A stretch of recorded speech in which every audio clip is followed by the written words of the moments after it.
So what would you do?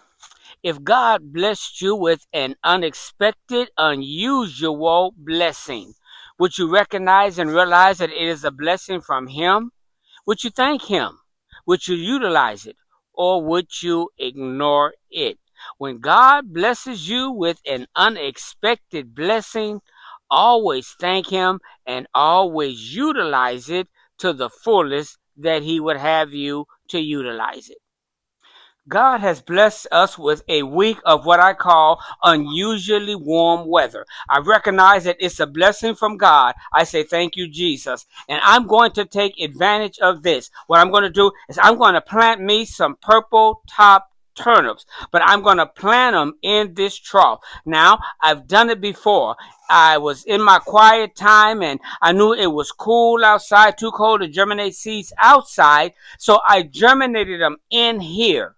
However, turnips and root crops don't like to be transplanted, but I germinated them in here. Once they start growing, I actually transplanted them outside and they did extremely well. So I say, thank you, Jesus. I got a week of unusually warm weather. I'm going to germinate them here because once they grow and once they get established, I can transplant them outside. And if they take, and I believe they will, even if we get a cold snap, even if the nights are cool, they will be able to handle the cold temperatures. If we get a frost, I'll cover them, and then that frost or that cold snap is not going to last very long. And so I'll be able to uncover them, and they'll grow, and I got a jump start on some brand new turnips.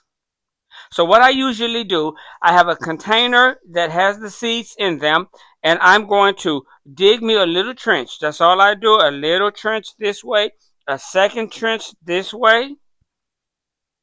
Then I just take the seeds and I actually try to spread them out a little bit so that I don't have to do much thinning. These seeds are big enough where I can get them in my hand and actually put them down without having to put too many in one spot. That takes care of a lot of a thinning out process. Does it really work? Well, it worked in the past, and I'm believing God that it will work for me again. And this will give me a head start on turnips, and I'll have a fresh turnip crop come this spring. God gave me an unexpected blessing. I realized it was from God, so I'm going to utilize it to the fullest by planting these turnip seeds.